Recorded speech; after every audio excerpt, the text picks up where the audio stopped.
Saravá, jogo de damas, saravá todo mundo. Mais uma quarta-feira aqui com uma entrevista bacana para vocês. E hoje a gente vai falar de um assunto bárbaro das mulheres, que aliás, é o que a gente vem falando bastante, né? Que lugar de mulher é onde elas quiserem. E a gente vai falar com uma pessoa bastante especial, a Gutia Ramil, que tem um trabalho incrível, que eu acabei conhecendo via Poli, né, que é a produtora aqui do Jogo de Damas, e fiquei bastante impressionada. Gutia Ramil, enfim, vem de uma tradição de músicos, né, lá do Sul, e ela, por incrível que pareça, adotou a rabeca, um instrumento que, inclusive, é bastante pouco divulgado e bastante típico do nosso país, né? Que expressa muito a cultura do nosso país. E então a gente vai conversar com a Gutia. Gutia, seja bem-vinda, saravá ao Jogo de Damas. Saravá, boa noite, Niobe. Boa noite. Gutia, primeiro, antes de mais nada, por que a rabeca, né? Por que a rabeca? Olha, a rabeca foi uma descoberta, assim, ao longo do caminho, né? Eu comecei... eu comecei muito jovem a estudar violino. Então, com 6 anos, eu comecei a estudar violino e esse foi o meu primeiro instrumento, assim, que eu estudei, né? E toquei mesmo por muito tempo. Eu toquei violino numa musicalidade de música erudita, né? Até os meus 20 anos, assim, eu tocava com um pouco mais de seriedade, né? O violino. E era a minha relação mais explícita, assim, com a música. Foi ali que eu, pela primeira vez, me apresentei, né? E por muito tempo. E também foi meu primeiro trabalho, assim. Eu toquei muito em evento, casamento, né? A primeira relação, assim, para mim sempre foi muito através do violino.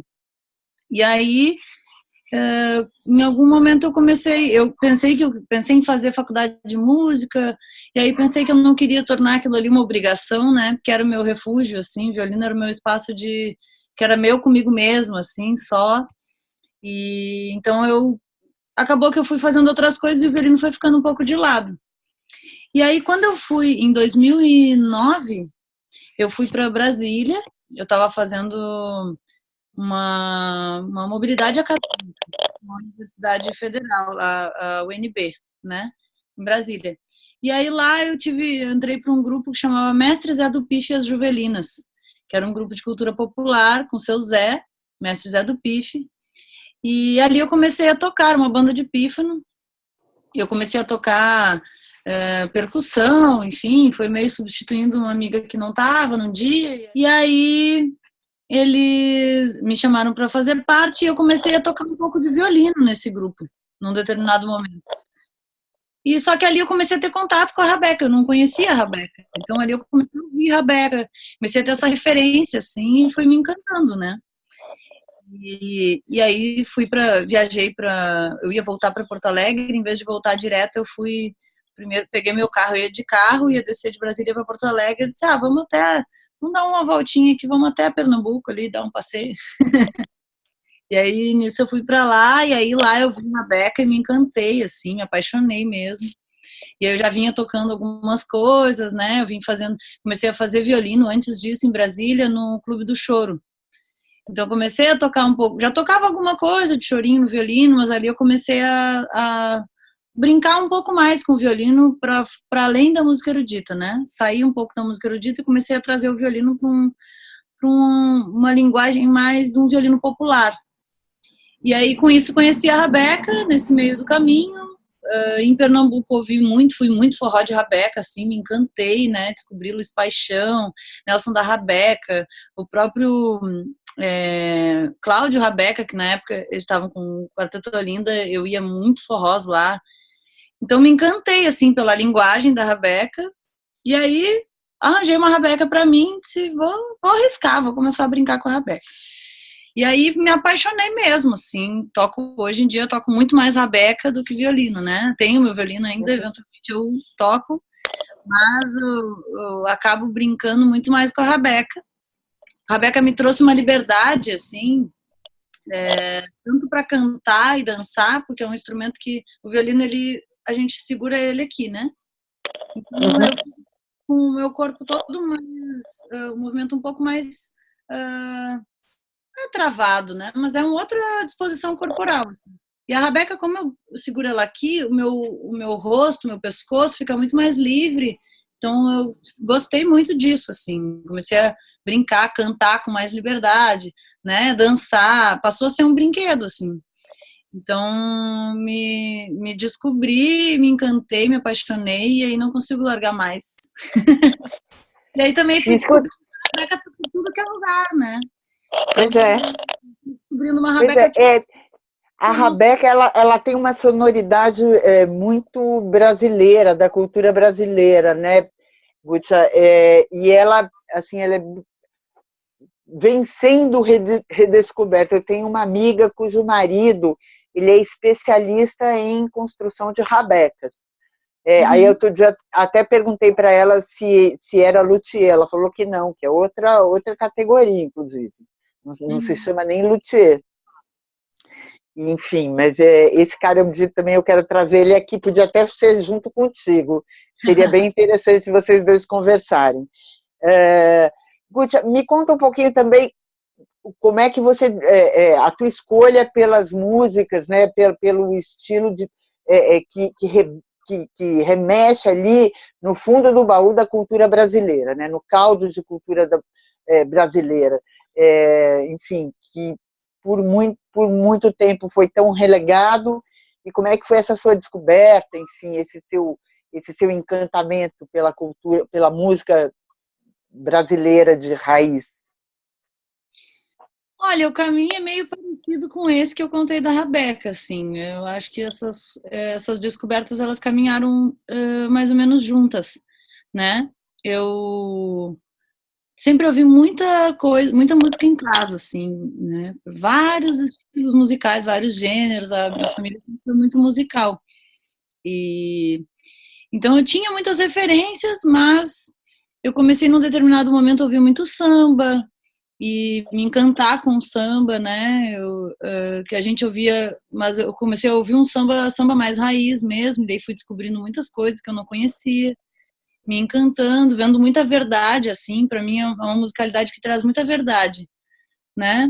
Então eu comecei a me encantar, assim. E aí quando eu fui para Brasília, estudava antropologia, né? Sou formada em antropologia e ciências sociais. E aí, quando eu fui para Brasília, Brasília é um caldeirão, né? Brasília é uma cidade que teve migrações do Brasil inteiro para lá no período da construção e até hoje tem um fluxo de pessoas das mais variadas regiões que vão para Brasília. Então, Brasília, embora seja também essa capital da política, né? Um centro importante do ponto de vista institucional para o Brasil, é um caldeirão cultural incrível, né? Tem muitas expressões, muitas manifestações, muitas tradições que são levadas para lá através dessas pessoas que vão para lá e que buscam, encontram nas suas raízes, na sua tradição, uma forma de reviver o seu lugar, a sua história, né? E manter mesmo, eu acho, essas práticas que são da vida das pessoas. É uma relação de práticas diárias, práticas rituais e vividas pelas pessoas. Então, eu lá tive a oportunidade de conhecer, primeiramente através do seu Zé, que é esse senhor com o qual eu trabalhei, assim, foi quase 10 anos, né, de acompanhamento com ele. E até hoje, assim, eu tô longe nesse momento, mas tem um cuidado e um carinho, né, muito grande. E o seu Zé é uma pessoa que a gente tinha um espaço lá, que a gente alugou uma casinha, era a nossa sede, a gente se reunia, ele anda pela cidade. O seu Zé mora em cidades satélites, já se mudou mais de uma vez, mas ele circula muito por Brasília. Então ele andava, fui conhecendo o seu Zé numa dinâmica de andar pelos campos da UNB e com uma sacola de pife nas costas. Então ele andava com aquela sacola dele com pife, e aí por onde ele anda tocando. É o senhor que anda tocando pife, e aí as pessoas compram, ele ensina, não deixa a pessoa ir embora sem saber tocar pelo menos asa branca, né? E aí ele já conta história, ele já fica embaixo de uma árvore, ele já começa. Isso tudo para mim fez muito sentido, assim, né? Eu dizia, nossa, é como sentar para ouvir uma história da minha avó, né? E é uma pessoa me contando do seu lugar, me contando da sua história, me contando uma história e uma visão da história do Brasil, da história do nosso lugar, assim, que eu não vou encontrar, não encontro nos livros, não encontro na televisão, não encontro em lugar nenhum, né? Eu só encontro ouvindo da boca dessas pessoas. Então, isso foi o principal mote, assim, acho que o que me conquistou, sabe? O que me cativou foi perceber que eram nessas relações que eu conhecia mesmo uma história que é uma história não contada, né? Ou pouco contada ou mal contada, né? Então ali, aí depois do seu Zé, conheci Martinha do Coco, que também é uma mestra nossa, maravilhosa, pernambucana que mora em Brasília. E aí conheci o Boi do Seu Teodoro, que é um grupo de Bumba Meu Boi do Maranhão, maranhenses que moram em Brasília, em Sobradinho, e que tem lá e que mantém essa tradição do Bumba Meu Boi, do tambor de crioula.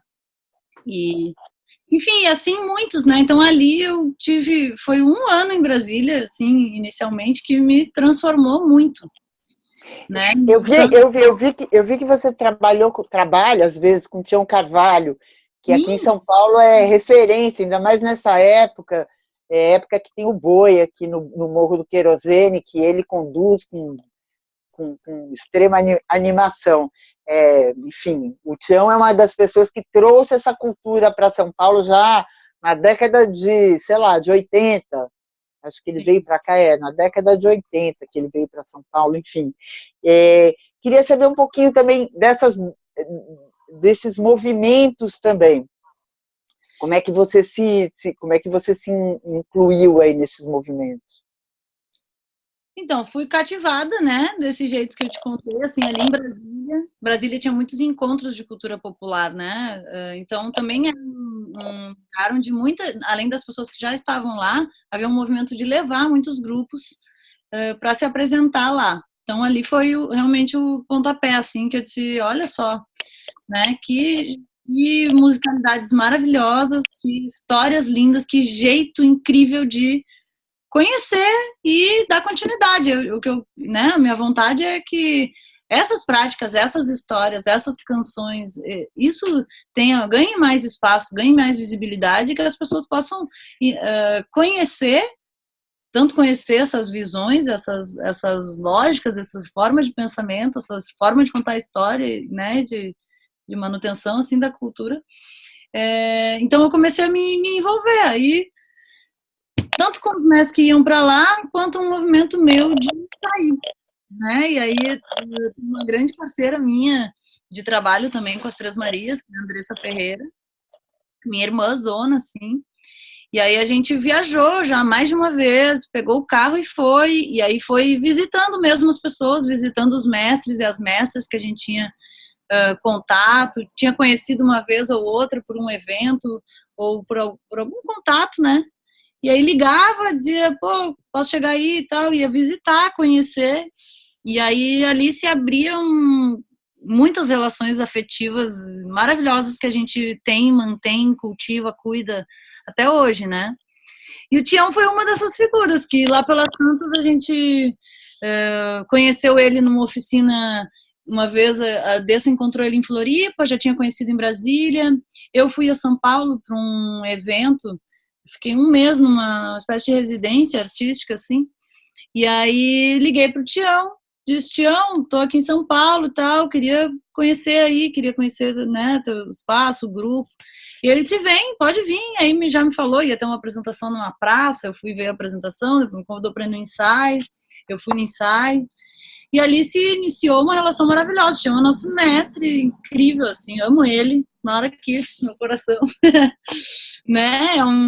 Eu acho, são pessoas que me ensinam muito, assim, né? Não só a musicalidade. Então, a musicalidade é, sim, algo que me motivou, me atraiu, porque eu sou encantada, sou apaixonada por música, assim. É o meu jeito sensível de me cativar, assim, né, pela música. Mas me apaixonei, assim, e aí também aprender, né? O Tião é um mestre, assim, então eu não aprendo com ele só a música, né? É isso que eu falei antes, eu aprendo história, Puxa, você falou uma coisa bem. Desculpa, te interrompi.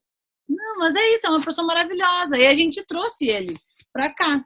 Então, o que eu faço aqui também, além de tocar e de fazer divulgar esse repertório, né, que fazer circular, assim, repertório de mestres e mestras nossos, que a gente também começou a compor, mas a gente tem um projeto aqui que chama Engoma, e que a gente traz esses mestres, assim, mestras, mestres, sempre que a gente pode, né? Então, eu queria que você falasse um pouquinho desse projeto. O que é esse projeto Engoma?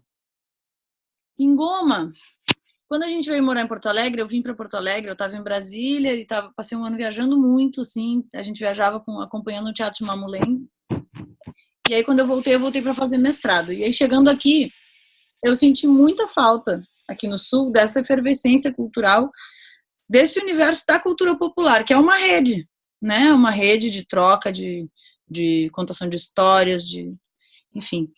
E eu senti muita falta, a Andressa veio comigo também, estava aqui, ela mais ainda, porque eu sou daqui, ela não, né? Então ela sentiu mais ainda. E aí a gente pensou, já que a gente sente falta, vamos promover um espaço para incentivar as pessoas a conhecer esses saberes, né? Ser um espaço de troca, ser um espaço de vivência para nós mesmos e para quem mais quiser. E uma possibilidade de repassar esses conhecimentos que a gente vem aprendendo, né, com esses mestres, com essas mestras. Uhum. Tanto as histórias materiais deles e delas, e os toques, aprender a tocar, aprender a brincar e dançar, e ter um espaço para cultivar essa brincadeira, né, essas artes e essas histórias. E aí a gente conversou com a Yara Deodoro, que é uma mestra nossa daqui, né, coordenadora de um centro cultural, Instituto Sociocultural Afrosul Odomodê.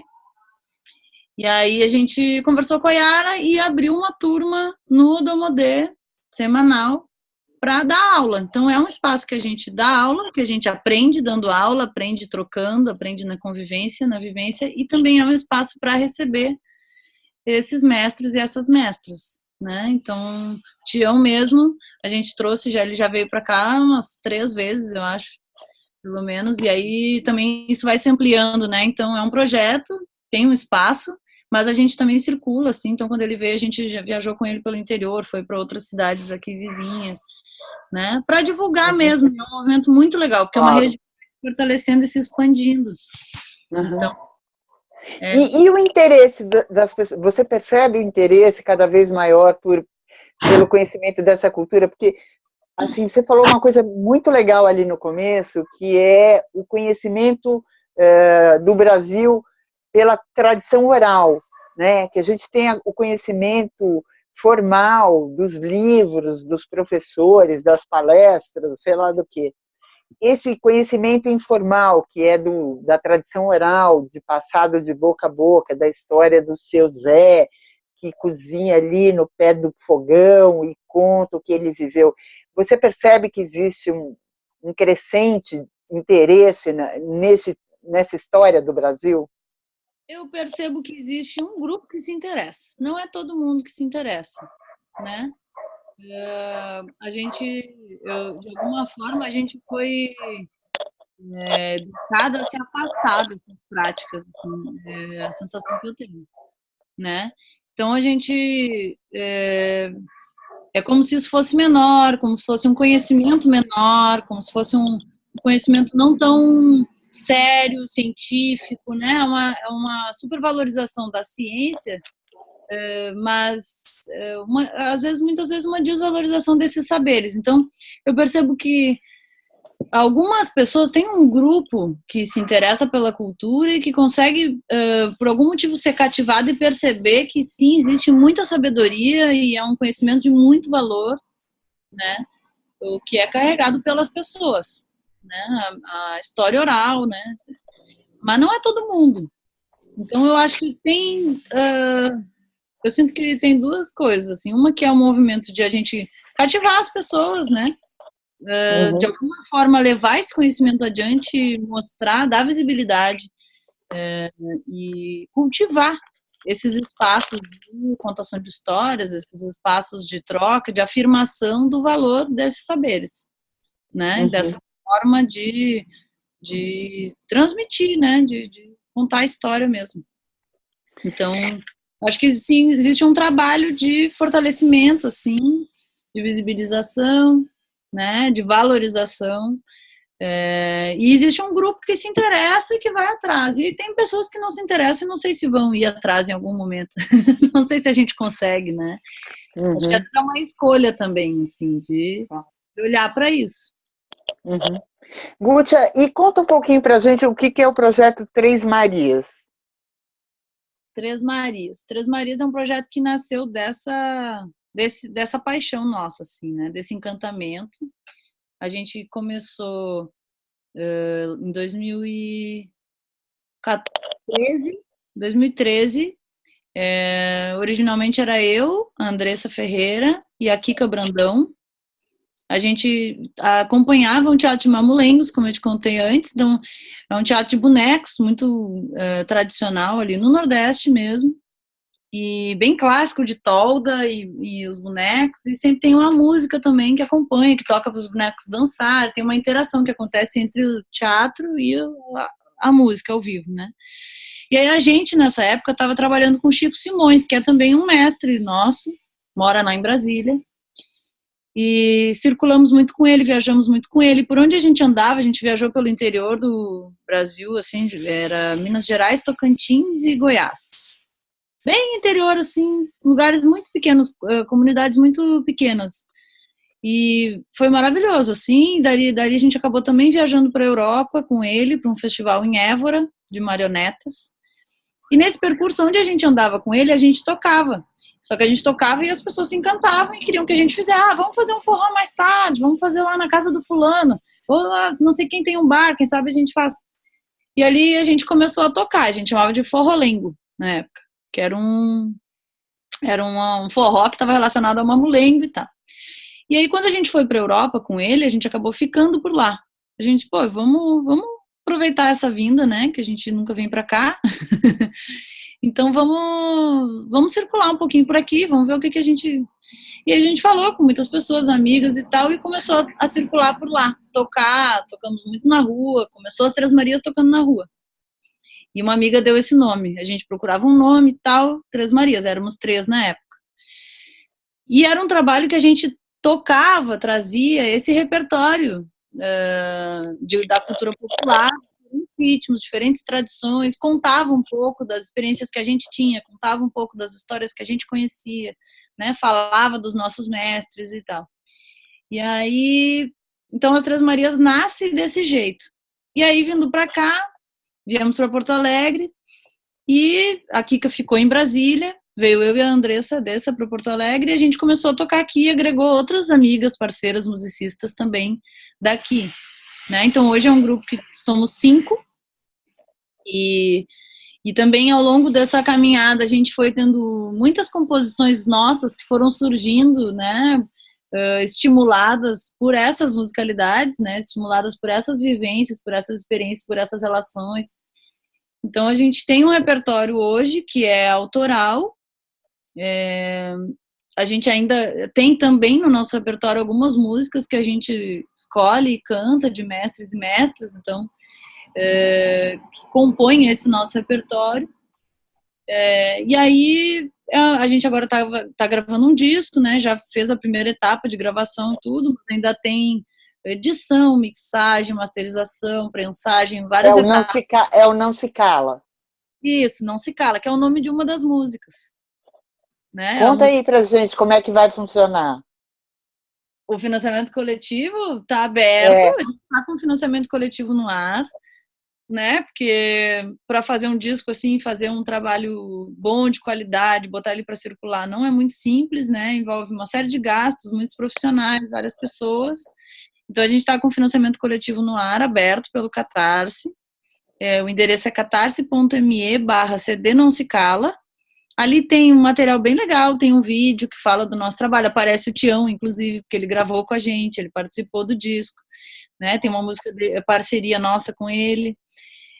Teve participação da Martinha do Coco também, teve participação do Mestre Paraquedas, que é um mestre aqui do Sul. um mestre griot. Então a gente tem e várias participações de vários parceiros e parceiras, amigos e amigas nossas que tocam com a gente também e que são esse ambiente da troca, né, que eu te falei, assim, um ambiente de trocar, aprender junto e cultivar e ir atrás desses CDs. Então o CD ele tá praticamente todo gravado já, mas ainda precisando passar por uma série de etapas. E aí no financiamento coletivo tem várias recompensas lá, quem quiser entrar para dar uma olhada, né? Tem aulas, das aulas que a gente dá, tem oficinas, tem uma roda de coco aqui em casa, na nossa casa, tem bolsas, eco bags com letra de música, tem umas cachaçinhas que eu faço com uma cachaça de alambique aqui, que eu curto com algumas ervas, frutas, né? Tem o CD em si, tem várias coisas. Então dá para entrar lá, tem show nosso, dá para comprar show, dá para, né? Tem muitas recompensas. Então é um jeito de viabilizar e buscar o apoio das pessoas que curtem o nosso trabalho, né? Que querem que esse trabalho ganhe as ruas aí, viabilizar que a gente pague esse processo para ter o CD pronto, né? E eu digo que mesmo hoje em dia o CD tem essa questão de que o CD também é em decadência, os carros já, o aparelho de som nem vem mais com leitor de CD, então tem isso, mas eu gosto de dizer para as pessoas que mesmo não tendo o aparelho de CD, para esse disco estar pronto, com qualidade, ele vai precisar passar por quase todos os mesmos processos. Então, para ter ele disponível nas redes sociais, nas plataformas todas, a gente precisa, de qualquer forma, fazer esse CD acontecer, né? E deixa eu perguntar uma coisa, como é que está essa arrecadação do Catarse? Vocês já estão adiantados? Falta muito? Como é que é? Falta bastante ainda, né? A gente está agora, essa semana a gente viu que estava em 32%, então ainda é bem pouco, ainda tem bastante para arrecadar aí. E também é um desafio, né? Foi a primeira vez que eu faço um financiamento coletivo, já tinham me dito que era bem desafiador. É um grande desafio, porque eu não sou uma pessoa muito ativa nas redes sociais, eu não posto muitas coisas, não sou muito de fazer selfies, né? Não é muito minha cara, assim. Eu brinco, as minhas redes sociais, ela é um pouco o que eu vejo, assim, é como se fosse o meu olhar. E é muito desafiador, porque hoje em dia a gente fica muito presa às redes sociais como forma de se comunicar com o público, né? E as redes sociais, elas vão cada vez mais fechando o cerco. Então, Facebook, que houve um tempo em que parece que tudo que tu postava tinha uma abrangência gigante, hoje em dia essa abrangência foi ficando cada vez menor, então tem que impulsionar, tem que pagar para ter um alcance maior, né? Instagram também é uma rede que eu já percebi que eu olho a minha timeline, tem praticamente, acho que se chegar a 20 pessoas que aparecem para mim, é muito, sim. Então é uma bolha, né? Daí a gente agora, o desafio é como furar a bolha, né? Como acessar outras bolhas, porque tem gente, inclusive, que é super fã do nosso trabalho, nos segue, acompanha o nosso trabalho, mas não fica sabendo, né? De coisas que a gente posta e tal. Então, eu acho que a gente tem que aprender a lidar com essas tecnologias. A gente está nesse processo, assim, com as Três Marias, aprendendo a lidar com as tecnologias para poder acessar as pessoas que gostam do nosso trabalho, que às vezes nem nelas a gente tem a impressão de que às vezes não chega, né? Então, tentando achar caminhos para divulgar mais, ampliar e conseguir atingir essa meta aí do financiamento. Gente, esse é o Jogo de Damas, JDD, a gente está falando com a Gutia Ramil, musicista, antropóloga, né? Musicista, que está aqui hoje apresentando o seu trabalho com o Três Marias, enfim, musicista, tocadora de rabeca, enfim, e uma grande pesquisadora da cultura brasileira. Coisa que tem feito muita falta, né? Não só na música, como em todos os aspectos, né? As histórias do Brasil, o povo brasileiro, enfim. E ela traz muito isso no trabalho dela. Gutia, queria que você deixasse um recado final para a gente encerrar o programa.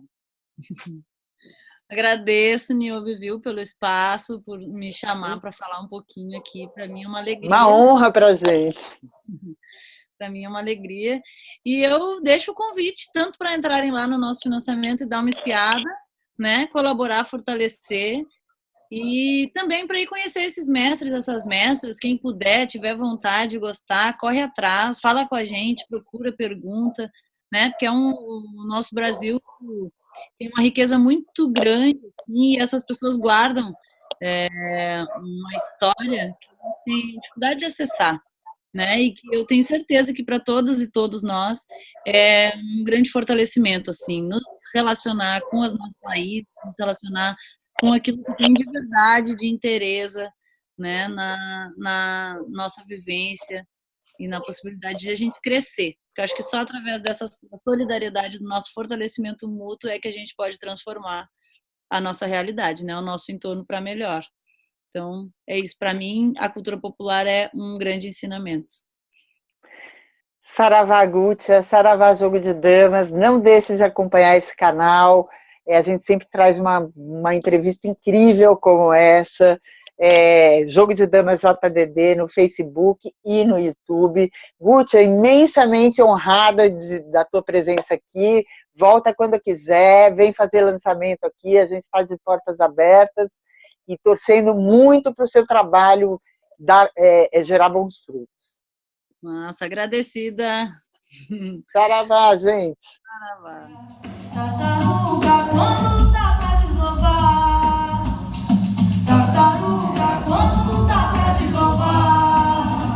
Ela volta pra casa, se aconchega no ninho pra com amor e carinho o seu lar povoar.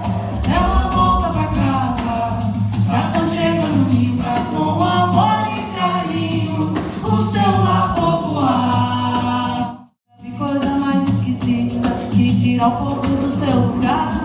As caboclas que nascem na ilha não podem seus filhos ali procriar. As caboclas que nascem na ilha não podem seus filhos